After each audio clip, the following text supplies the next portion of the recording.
Hello, Radhe Radhe दोस्तों। और आपका स्वागत है आपके अपने channel Pooja mom and beauty blogs में।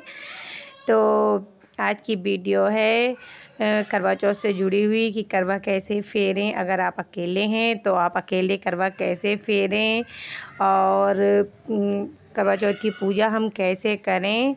वैसे तो हम लोग करवा चौथ की पूजा हर साल करते ही हैं, लेकिन जो नवविवाहित हैं जिनको पहली बार करना है तो उनके लिए ये वीडियो बहुत जानकारीपूर्ण है, इसलिए प्लीज़ वीडियो को पूरी वॉच कीजिएगा। तो चलिए करते हैं वीडियो शुरू। तो देखिए हमने यहाँ पर ले ली है एक चौकी और मैंने बिछा लिया है उस पर एक रेड कलर का कपड़ा। वैसे तो बहुत से लोग कैलेंडर टांग लेते हैं और ऐसे भी पूजा कर लेते हैं ज़मीन में चौक वगैरह बना के, पर मुझे चौक बनाना मुझसे सही बनता नहीं है। बनता है तो लाइनें टेढ़ी मेढ़ी हो जाती हैं, तो मैं ऐसे ही करती हूँ जैसे मैं करती हूँ मैं आपको वैसे बताती हूँ, बहुत आसान विधि से बताऊँगी। तो देखिए और मैंने ले लिया है यहाँ पर एक कैलेंडर। अब मैं कैलेंडर को दीवार में इस तरीक़ा से सेट करूँगी कि अगर आप फ़ोटो भी ले सकती हैं अगर आपके पास है तो मैं आप इस तरीके से दीवार में कैलेंडर सेट करूँगी कि हमारी चौकी तक कैलेंडर आराम से ऐसा लगे कि हाँ फ़ोटो रखी हो। लेकिन कैलेंडर हमारा ऊंचा हो रहा था तो फिर मैंने वैसे तो कील लगी हुई थी लेकिन कील से सेट नहीं हो रहा था। फिर मैंने थोड़ा सा वहाँ से हटा लिया कैलेंडर को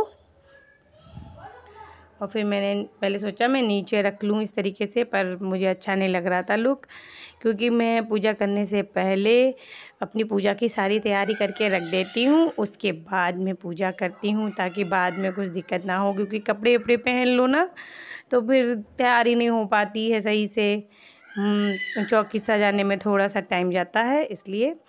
तो देखिए मैंने कैलेंडर को सेट कर दिया है। कैलेंडर हमारा देखिए दीवार से कितनी अच्छे से लग गया है।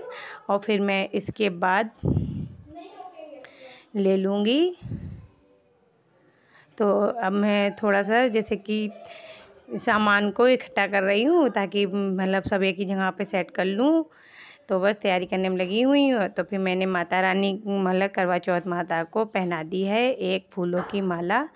ये फूल मतलब असली नहीं है, ये आर्टिफिशियल फूलों की माला है, क्योंकि मेरे यहाँ जल्दी फूल अवेलेबल नहीं हो पाते हैं, फूल जल्दी मिलते नहीं हैं हमारे यहाँ ओरिजिनल। तो मैं यही ले लेती हूँ, पर बस मैं इतना करती हूँ कि ये फूल चढ़ाती हूँ या माला चढ़ाती हूँ मैं उसमें सेंट या मतलब फूलों की सेंट आती है ना बाज़ार में, वो मैं छिड़क देती हूँ। तो इस तरीके से तो खुशबू पहुंच जाती है। और फिर मैंने देखिए माला चढ़ा दी है। बच्चों की थोड़ी सुनी सुनी लग रही है अभी, इसको भी मैं डेकोरेट करूँगी। फिर पहले सोच रही हूँ पहले मैं सामान ले आऊँ। तो अब मैं सामान लेने गई हूँ, मेरा सामान सारा एक जगह सेट कर लूँ मैं। तो देखिए मैं ले आई हूँ। अब मैं यहाँ पर ले लूँगी चावल। वैसे तो लोग पिसे हुए चावल से चौक बना लेते हैं या फिर अष्टदल कमल बना लेते हैं, पर मुझे थोड़ी सी प्रॉब्लम होती है ना पीस के चावल बनाने में, मुझसे सही बनता नहीं है, इसलिए मैं चावल का अष्टदल कमल बना लेती हूँ। चौकी पे ही बनाती हूँ, नीचे से फर्श पे नहीं बनाती हूँ, क्योंकि ज़्यादातर लोग फर्श पे चौक बनाते हैं, पर मैं चौकी पे ही चावल का अष्टदल कमल बना के उस पर मतलब शिव दरबार की मूर्ति रख लेती हूँ। तो मैंने देखिए मूर्ति रख ली है। अगर आपके पास आप मिट्टी के बना सकती हैं तो आप मिट्टी के भी शिव पार्वती और गणेश जी बना के रख सकती हैं। और अगर आप ऐसे ना भी करना चाहें तो मिट्टी बोल रही हूँ सॉरी, या फिर आप जैसे कि सुपारी के बहुत से लोग बनाते के रखते हैं ना, तो आप सुपारी के भी बने हुए रख सकते हैं, जैसी आपकी इच्छा हो। मैं शिव दरबार की मूर्ति ही रखती हूँ। और फिर देखिए मैंने कलश ले लिया है और मैंने एक कलश में मैं भर लेती हूँ जल, जिसमें टोटी लगी होती है ना उसमें मैं जल भर लेती हूँ। और फिर मैं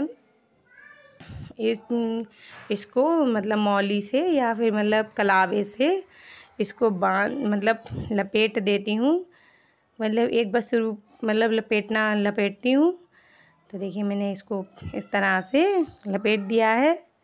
अब मैं दूसरे वाले को दूसरा वाला जो हमारा कलश होता है ना, मैं उसमें मतलब टोटी वाला नहीं लेती हूँ। बहुत जगह लिए जाते हैं, 2-2 लोग लेते हैं, पर मैं एक टोटी वाला लेती हूँ और एक हमारे पास जैसे स्टील का लोटा है, मैं वो ले लेती हूँ। अगर आपके पास मिट्टी का है तो आप वो भी ले सकती हैं। और फिर मैंने इसमें भी कलावा को बांध दिया है। तो अब देखिए हमारे दोनों कलश अच्छे से तैयार हो गए हैं। अब मैं जो भी मैं माता रानी को अर्पित करूँगी ना, वो थाली मैंने सजा के चौकी पे रख दी है।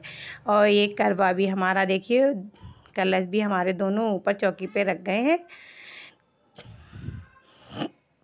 जो लोटा वाला कलश है ना, इसमें मैं भर लेती हूँ मतलब खाना, जैसे कि पूड़ी है, जैसे जो मेरे यहाँ भरा जाता है मैं आपको वो बताती हूँ। पहले मैं चूरा डाल लेती हूँ थोड़ा सा, और चूरा और पेड़ा, सिंघाड़े, पूड़ी, ये सब भर के मैं इसको ढक देती हूँ। और जो टोटी वाला जो होता है कलश, उसमें जो कटोरी ऊपर रखी होती है ना, उसमें मैं चावल रख लेती हूँ, क्योंकि मैं जब पूजा करने चाहती हूँ, मैं तैयारी करके रख देती हूँ। जब मैं पूजा करने जाती हूँ फिर मैं इसके ऊपर दिया रखती हूँ, वो भी मैं आपको दिखाऊंगी। पहले मैं तैयारी कर रही हूँ। तो मैंने देखिए सारा सामान सेट करके रख दिया है। और ये चुन्नी थी ना, सुहाग के सामान में, वो चुन्नी को मैंने करवा चौथ माता को उड़ा दिया है। अभी मैं आपको दिखा रही हूँ कि मैंने कैसे उड़ाया, क्योंकि कैलेंडर पे जल्दी उड़ नहीं पाती है ना, तो मैं दीवार में ही सेट करके माता रानी को चढ़ा देती हूँ। वो वैसे तो बहुत से लोग बहुत बहुत तरीके से करते हैं। तो देखिए मेरी माता रानी ने, करवा चौथ माता ने पहन ली है चुन्नी, और उनका सुहाग का सामान मैं ऐसे ही अर्पित कर देती हूँ। तो देखिए, और फिर मैं उसके बाद शिव दरबार जो रखते हैं, इसमें मैं इसमें सबको सिंदूर चढ़ा मतलब टीका लगाती हूँ। और ये देखिए चौखंटा है, इसमें मैं रखती हूँ रोटी, चावल, सब चीज़ मेरी इसी में रहती है डेली उस पूजा करने में, क्योंकि मुझे बहुत ईज़िली मिल जाता है, इसलिए मैं इधर उधर नहीं रखती हूँ। तो मैंने इसी से पूजा करती हूँ। तो देखिए मैंने निकाल लिया यहाँ पे सिंदूर, और मैं चढ़ा दूँगी सबको, सबके लगा दूँगी मैं अच्छे से।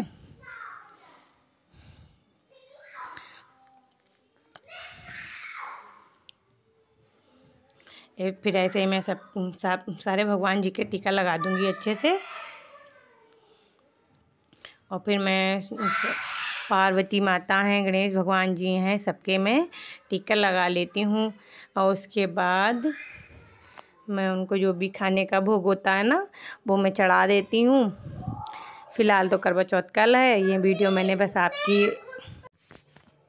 तो फिर मैं इस तरीके से टीका वीका लगा लेती हूँ। और फिर मैं जैसे कि आप माता रानी हैं, जो माता पार्वती हैं, आप उनको सिंदूर ज़रूर अर्पित कीजिए, क्योंकि उन्हीं से फिर आप सिंदूर लेके अपनी मांग में लगाइएगा। इसी से मतलब पति की आयु लंबी होती है। जैसा मैं करती हूँ मैं आपको वैसा बता रही हूँ। तो मैं माता रानी को सारा टीका वीका लगा के, और देखिए मैंने सब उनको सारी मतलब पूजा की जो भी सामग्री थी मैंने उनको अर्पित कर दी है। और तो इसमें तो जैसे माता रानी पार्वती हैं, फिर मैं तो इस तरीके से देखिए मैंने सारे भगवान जी को टीका लगा दिया है। एक बार मैं पहले लगा चुकी थी, पर मुझको जब ज़्यादा सा सिंदूर अर्पित करना होता है ना, तो मैं दोबारा से टीका लगा देती हूँ सबके। और उसके बाद देखिए हमने अपना दूसरा कलश भी ऊपर रख लिया है। अब हम कलश को फेर लेंगे। तो देखिए इस तरीके से अगर आप अकेले हैं और सोचें कि करवा हम कैसे फेरें, तो आप इस तरह से 5 बार या 7 बार करवा को फेर सकते हैं। पर आप ये सोच के फेरिएगा कि एक करवा माता पार्वती का है, और ये सोच के आप माता पार्वती के संग अपना करवा फेर सकते हैं।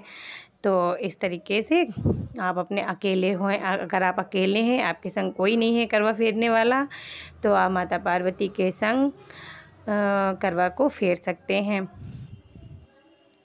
और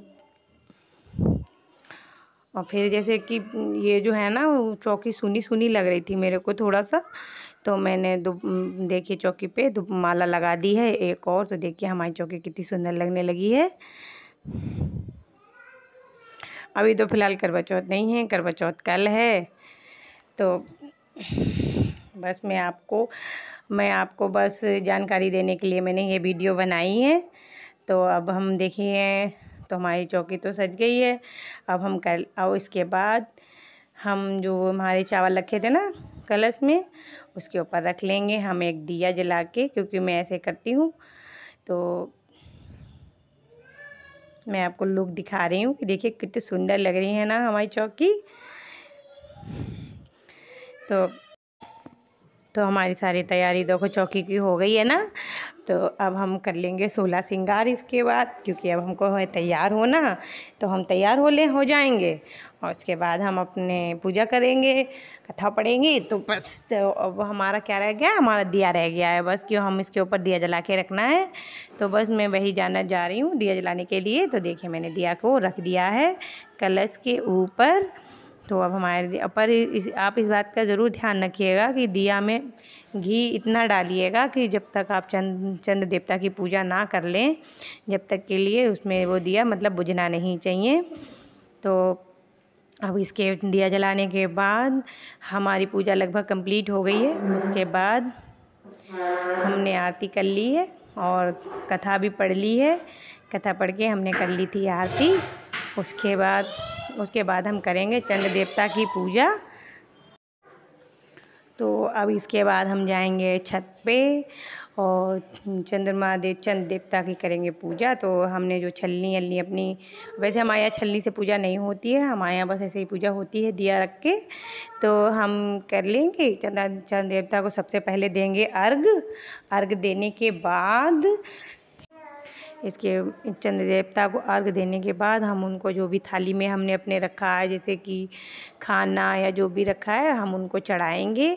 और जो सीखे हैं ना हमारे यहाँ, तो चंद्र देवता को भोग लगाने के बाद हमारी पूजा हो जाएगी संपूर्ण। अगर आपको हमारी दी हुई जानकारी, हमारी वीडियो अच्छी लगी हो तो प्लीज़ हमारे चैनल को सब्सक्राइब ज़रूर कीजिएगा, लाइक शेयर कमेंट कीजिएगा। तब तक के लिए थैंक यू, बाय बाय।